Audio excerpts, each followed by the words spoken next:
जय हिंद दोस्तों, कैसे हैं आप सब। हम फिर से एक बार हाजिर हैं एक नई ऊर्जा के साथ आपके तैयारी को बेहतर बनाने के लिए। तो आज आज के इस एपिसोड में हम लेकर आए हैं न्यूज़ एट द रेट 365 के जरिए हम हाल ही में मौजूदा में जो भी राष्ट्रीय अंतर्राष्ट्रीय घटनाओं को देखेंगे। इस वीडियो को आप ध्यान से कभी भी आप सोते जागते समय आप ईयरफोन लगाकर देख सकते हैं, जिससे कि आपकी तैयारी करंट अफेयर के हिसाब से, करंट अफेयर में जो पूछे जाने वाले प्रश्न हैं उसके हिसाब से होंगी ही। उसके साथ साथ आप अगर पीसीएस की तैयारी करते होंगे तो उसमें आप आंसर राइटिंग में भी इससे आपको खास मदद मिलेंगी। शुरू करते हैं। सबसे पहले आप इजराइल हमास युद्ध के बारे में बात करते हैं। तो दोस्तों 7 अक्टूबर 2023 को हमास ने ऑपरेशन तूफान अल अक्सा यानी ऑपरेशन अल अक्सा फ्लड, इसी को कहा गया ऑपरेशन तूफान अल अक्सा के तहत इजराइल पर हमला किया।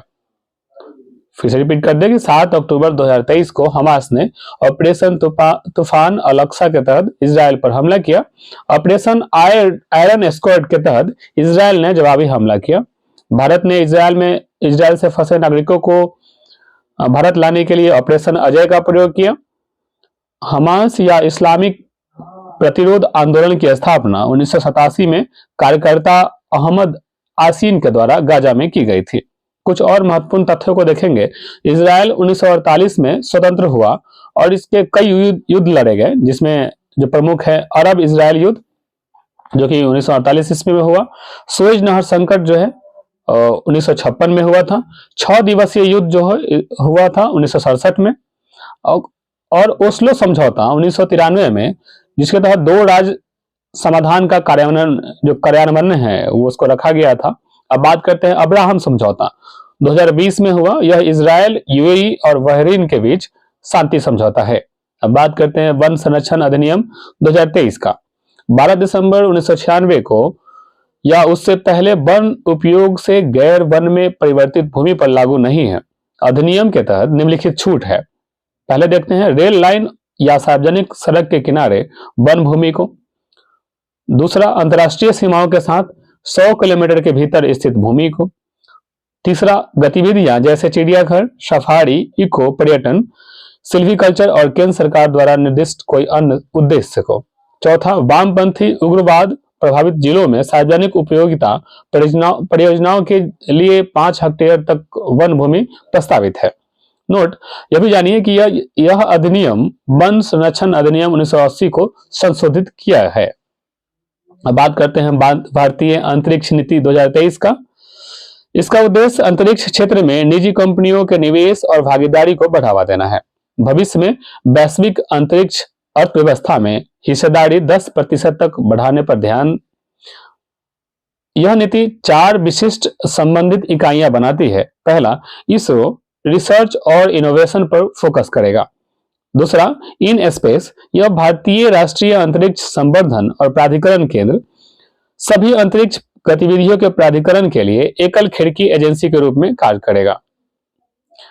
तीसरा है न्यू स्पेस इंडिया लिमिटेड, प्रौद्योगिकी का व्यवसायीकरण करेगा। चौथा, अंतरिक्ष विभाग नीति को लागू करेगा और सुरक्षित एवं टिकाऊ अंतरिक्ष संचालन के लिए एक रूपरेखा स्थापित करेगा।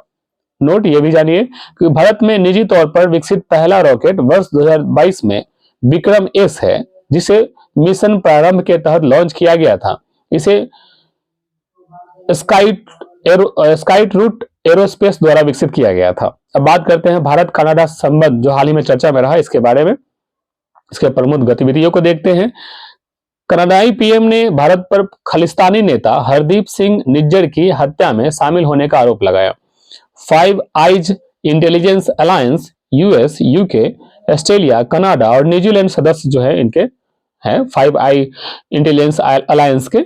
फिर से रिपीट कर दें कि 5 आइज इंटेलिजेंस अलायंस, जिसके सदस्य हैं यूएस, यूके, ऑस्ट्रेलिया, कनाडा और न्यूजीलैंड, द्वारा साझा की गई कि खुफिया जानकारी पर यह आरोप लगाया गया और वित्त वर्ष 2022-23 में $8.16 बिलियन में कनाडा भारत का 35वां सबसे बड़ा व्यापारिक भागीदार था। ठीक है, कनाडा भारत में 18वां सबसे बड़ा विदेशी निवेशक भी है, यह भी जानिए। अब बात करते हैं भारत कनाडा संबंध में कुछ पृष्ठभूमि को देखेंगे कि भारत कनाडा राजनयिक संबंध 1947 में अस्तित्व में आए थे। 1985 में टोरंटो से लंदन जा रही एयर इंडिया की उड़ान संख्या 182 पर सिख अलगाववादियों जो कनाडा में स्थित हैं ने बम विस्फोट की थी, जिसमें 329 लोग मारे गए थे। कुछ और पृष्ठभूमि को देखते हैं। वर्ष 2010 में असन्य परमाणु समझौता और 2015 में रणनीतिक साझेदारी पर हस्ताक्षर किए। अब बात करते हैं जातिगत आधारित जनगणना का। तो बिहार सरकार ने 2 अक्टूबर 2023 को जाति आधारित जनगणना रिपोर्ट जारी की। इस गणना के अनुसार बिहार की जनसंख्या 13.07 करोड़ है। कुछ अन्य पॉइंट को देखेंगे।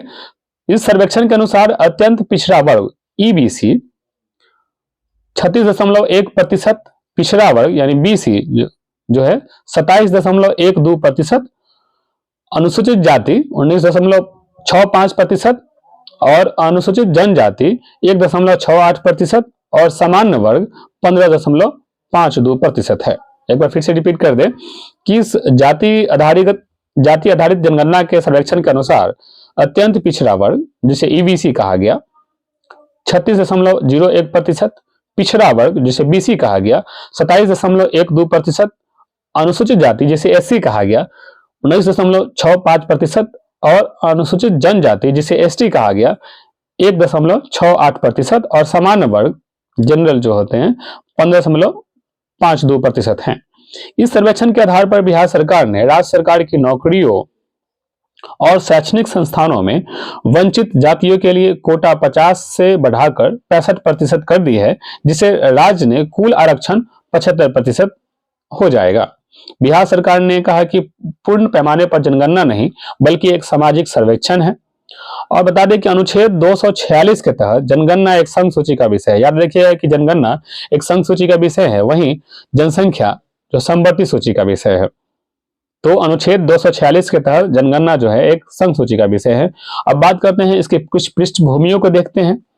पहली, आखिरी बार SECC के रूप में जनगणना 1931 में आयोजित की गई थी।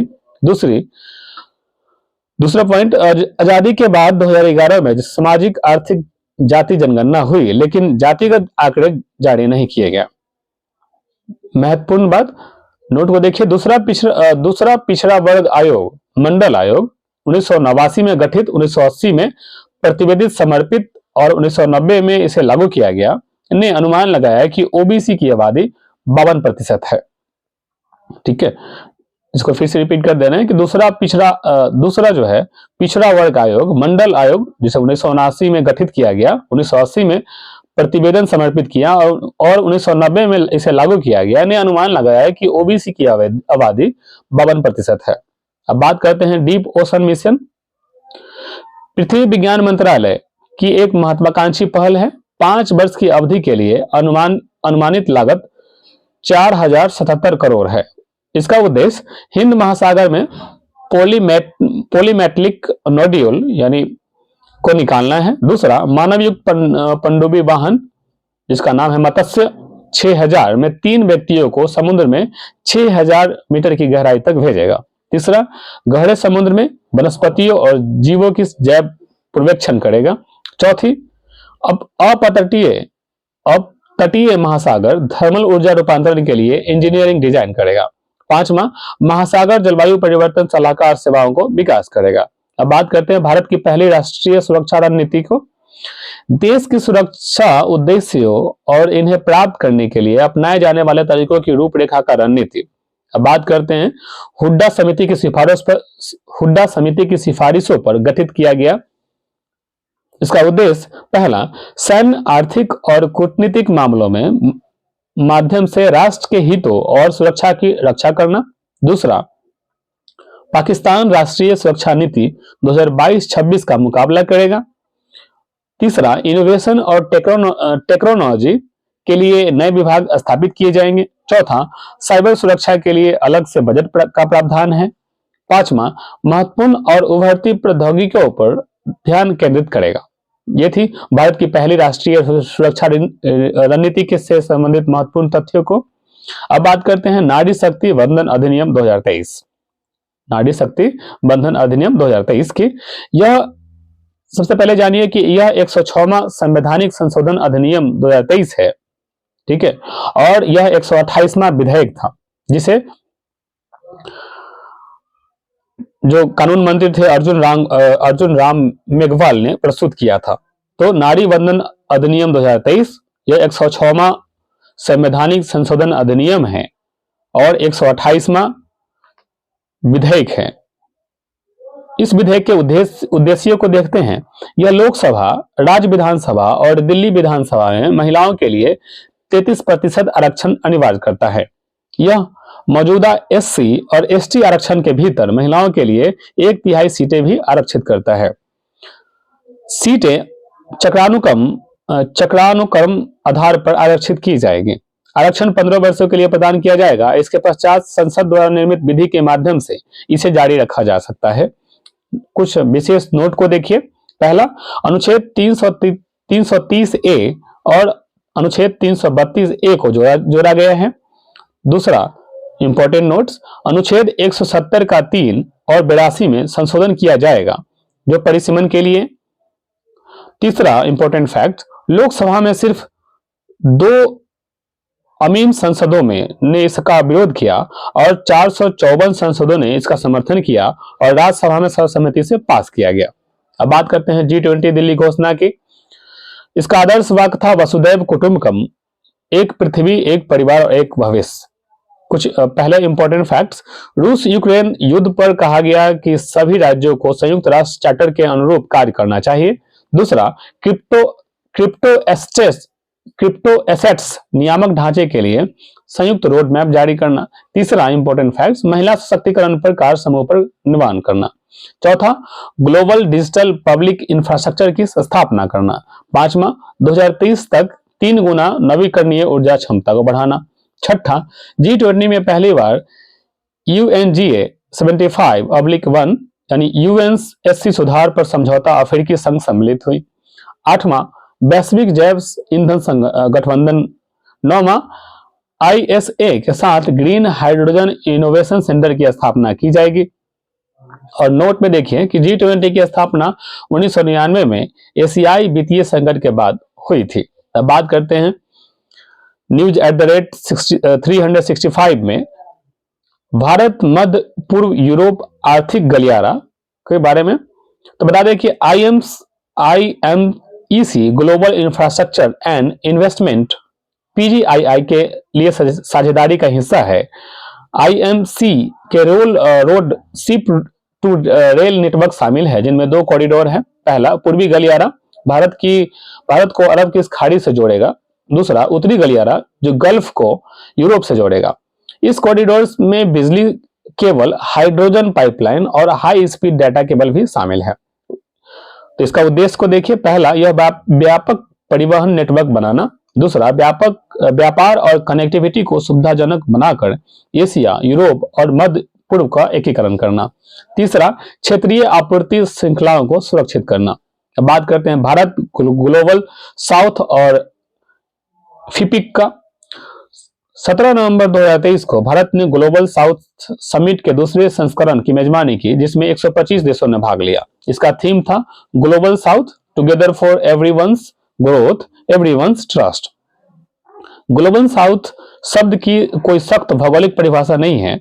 ग्लोबल नॉर्थ और ग्लोबल साउथ को ब्रांट लाइन द्वारा विभाजित किया गया है।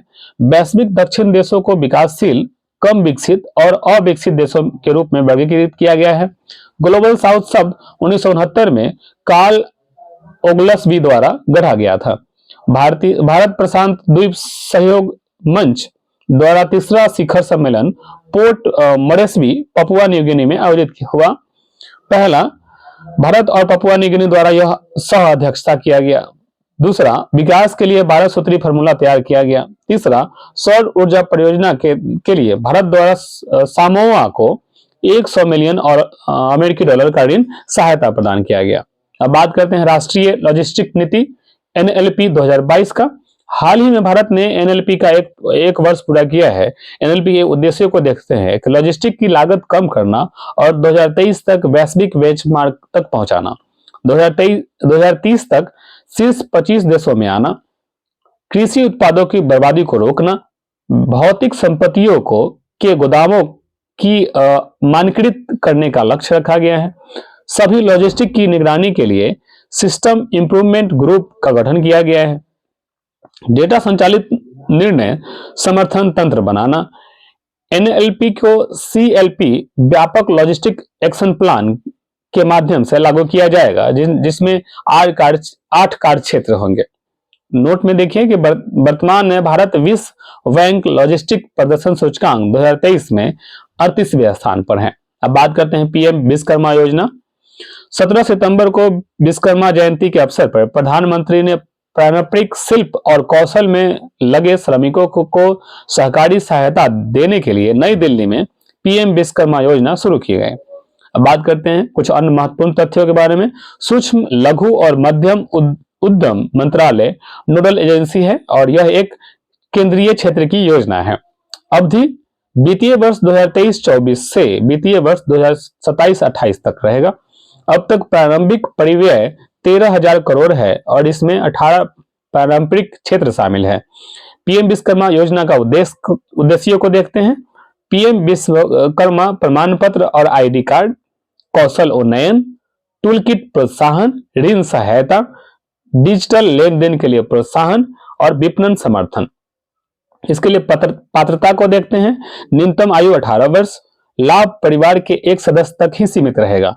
हाथों और औजारों से काम करने वाला कारीगर, शिल्पकार इसके पात्रता के योग्य माने जाएंगे। अब बात करते हैं सशस्त्र बल विशेष अधिकार अधिनियम आसफा 1958 के बारे में। यह अधिनियम अरुणाचल प्रदेश, असम, मणिपुर, मेघालय, मिजोरम, नागालैंड और त्रिपुरा के अशांत क्षेत्रों में सशस्त्र बलों को विशेष शक्तियां प्रदान करता है। इसका प्रावधान बिना वारंट के संदिग्ध लोगों को गिरफ्तार करना, कानून के अनुसार किसी व्यक्ति पर गोली चलाना या बल प्रयोग करना है, किसी भी ऐसी संरचना को नष्ट कर दे जिसमें हथियारों के भंडार का आश्रय होने का संदेह हो, जहां से हमले किए जाने की संभावना हो, साक्ष्य के बिना वारंट के तलाशी लेना। आसफा अभियोजन या कार्यवाही पर रोक लगाता है। अधिनियम के तहत शक्तियों का प्रयोग करते समय की गई कार्रवाई के लिए कर्मियों के खिलाफ केंद्र की मंजूरी को छोड़कर। सिफारिशें को देखते हैं। पहला, न्यायमूर्ति पीवी जीवन रेड्डी समिति ने इसे निरस्त करने की सिफारिश की। दूसरा, द्वितीय एआरसी की 5वीं रिपोर्ट ने इसे निरस्त करने की सिफारिश की। अब बात करते हैं स्वच्छ वायु सर्वेक्षण 2023 का। पर्यावरण, वन एवं जलवायु परिवर्तन मंत्रालय की पहल है। स्वच्छ वायु सर्वेक्षण 2023 यह पर्यावरण, वन एवं जलवायु परिवर्तन मंत्रालय की पहल है। इसका थीम स्वच्छ वायु के लिए एक साथ होना। उद्देश्य, इसके उद्देश्यों को देखते हैं। समाज के सभी वर्गों के बीच जागरूकता पैदा करना। दूसरा, नागरिकों के स्वास्थ्य प्रभावों के बारे में सूचित करना। तीसरा जो है एनसीपी सभी के लिए स्वच्छ वायु के लक्ष्य को प्राप्त करने के लिए। इसका परिणाम को देखते हैं। 131 शहरों को 3 समूहों में वर्गीकृत किया गया। पहला इंदौर, दूसरा अमरावती, पहला जो है फर्स्ट जो है वो इंदौर, फिर अमरावती और परानू। 3 लाख से भी कम। मूल्यांकन के कुछ मानदंड है। स्वच्छ वायु सर्वेक्षण 2023 के मूल्यांकन के कुछ मानदंड है, इनको देखते हैं। वाहन उत्सर्जन, सड़क की धूल और तीसरा बायोमास और नगर पालिका ठोस अपशिष्ट जलाना आदि। अब बात करते हैं डिजिटल व्यक्तिगत डेटा संरक्षण अधिनियम 2023 का। मुख्य बातें को देखते हैं। पहला, भारत में वस्तुओं या सेवाओं के पेशकश करते समय भारत के भीतर और भारत के बाहर डिजिटल व्यक्तिगत डेटा के प्रसंस्करण को लागू होगा। दूसरा, भारतीय डेटा संरक्षण बोर्ड की स्थापना की जाएगी। तीसरा, व्यक्तिगत डेटा को व्यक्तिगत सहमति पर केवल वैध उद्देश्य के लिए संसाधित किया जा सकता है, लेकिन वैध उपयोग के लिए छूट दी गई है। चौथा, अधिनियम व्यक्तियों को जानकारी प्राप्त करने, सुधार और मिटाने और शिकायत निवारण का एक अधिकार सहित कुछ अधिकार प्रदान करता है। पांचवा, डेटा सुरक्षा के लिए 7 सिद्धांतों की रूपरेखा है। इस पर टिप्पणी किया गया। डिजिटल व्यक्तिगत डेटा संरक्षण अधिनियम 2023 पर कुछ टिप्पणियां किया गया। पहला देखते हैं, KS Puttaswamy case 2017, supreme court ने निजता को मौलिक अधिकार माना। दूसरा, न्यायमूर्ति श्रीकृष्ण समिति ने इस अधिनियम का प्रारंभिक मसौदा प्रस्तावित किया। अब बात करते हैं विभिन्न कानूनों में सुधार। पहला, भारतीय न्याय संहिता 2023। इसको अगर आप बिहार PCS की तैयारी कर रहे होंगे, इसको ठीक से सुनिएगा, समझिएगा। विभिन्न कानूनों में सुधार। पहला था भारतीय न्याय संहिता 2023। भारतीय दंड संहिता 1860 का स्थान लेगा। बता दें कि भारतीय दंड संहिता, इंडियन पेनल कोड, लॉर्ड कैनी के समय आया था। तो ये जो भारतीय न्याय संहिता 2023 है, भारतीय दंड संहिता 1860 का स्थान लेगा। राजद्रोह, आतंकवाद और संगठित अपराध की नई परिभाषा है। मॉब लिंचिंग के लिए अलग से दंड निर्दिष्ट करता है। 18 साल से कम उम्र की महिलाओं से सामूहिक बलात्कार के लिए मौत की सजा। इससे पहले यह उम्र 12 वर्ष था। शादी के झूठे वादों पर यौन संबंध बनाने पर दंड का प्रावधान है भारतीय न्याय संहिता 2023 के तहत। अब बात करते हैं दूसरा जो कानूनी सुधार हुआ, भारतीय नागरिक सुरक्षा संहिता 2023। भारतीय नागरिक सुरक्षा संहिता 2023 दंड प्रक्रिया संहिता CRPC 1973 का स्थान लेगा। कम से कम 7 साल की सजा के लिए फोरेंसिक जांच अनिवार्यता है। विभिन्न प्रक्रियाओं के लिए समय सीमा तय करना। घोषित अपराधी की अनुपस्थिति में मुकदमे का संचालन और निर्णय की घोषणा। सभी परीक्षण, पूछताछ और कार्यवाही इलेक्ट्रॉनिक मोड में आयोजित की जा सकती हैं। कम से कम एक सब इंस्पेक्टर के अनुरोध पर आरोपी की मेडिकल जांच का प्रावधान है। ध्यान रखिए नोट, CRPC पहली बार 1882 में अधिनियमित हुआ था। बाद में 1898 में, 1923 में, 1935 में और CRPC 1973 में संशोधित किया गया, जिसे अब भारतीय नागरिक सुरक्षा संहिता 2023 जो है दंड प्रक्रिया संहिता CRPC 1973 का स्थान लेगा। अब बात करते हैं अगले कानून में जो सुधार किया गया, भारतीय साक्ष्य विधेयक 2023। भारतीय साक्ष्य अधिनियम 1872 का स्थान लेगा। इलेक्ट्रॉनिक और डिजिटल रिकॉर्डों का कानूनी प्रभाव कागजी रिकॉर्डों के समान ही होगा। इलेक्ट्रॉनिक रूप से दी गई किसी भी जानकारी को मौखिक साक्ष्य माना जाएगा।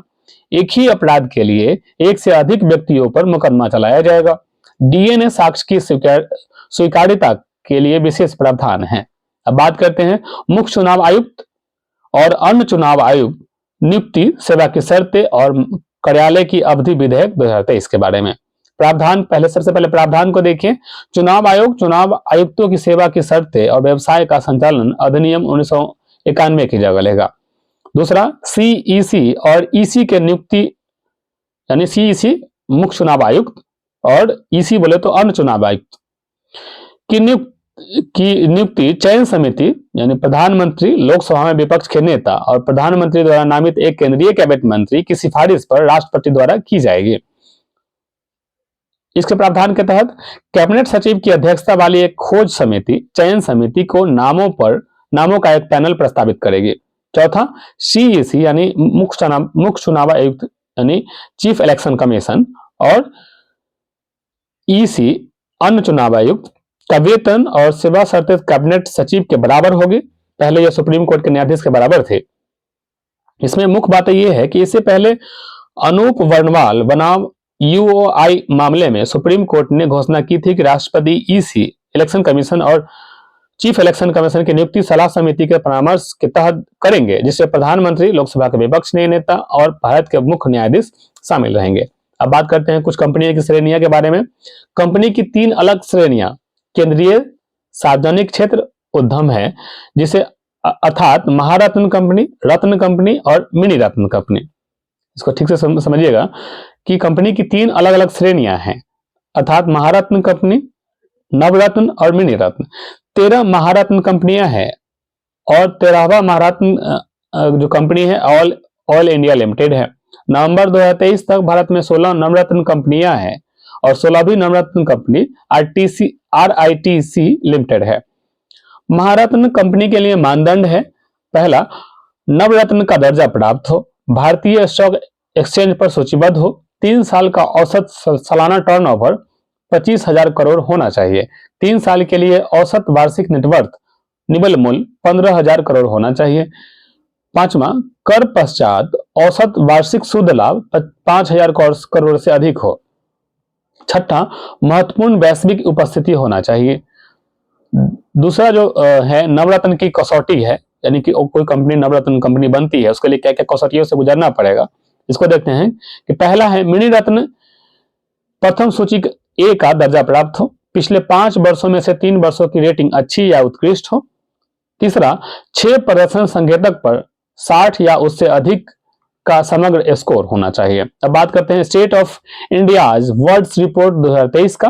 भारतीय वन जीव संस्थान WII और भारतीय प्राणी सर्वेक्षण ZSI द्वारा संयुक्त रूप से जारी किया गया state of India's birds report 2023। इस रिपोर्ट के मुख्य निष्कर्ष निकाले गए। पहला, सभी पक्षी प्रजातियों की समृद्धि कम हो गई है। दूसरा, लंबी दूरी के प्रवासियों में 50% से अधिक गिरावट आई है। तीसरा, लुप्त प्राय यानी इंडियन स्कीमर और ब्लैक बेलीड टर्न को लुप्त प्राय घोषित किया गया।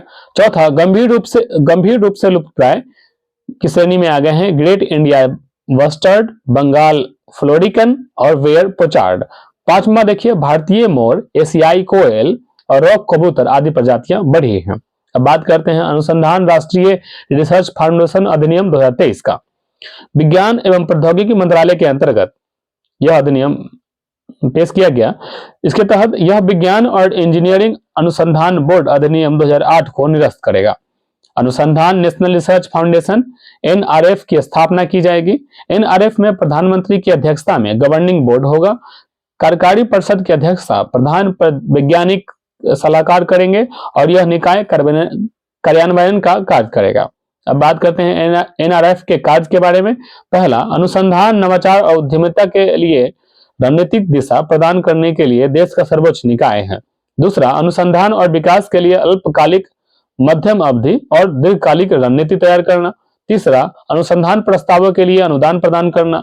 चौथा, अंतर्राष्ट्रीय सहयोग को प्रोत्साहित करना।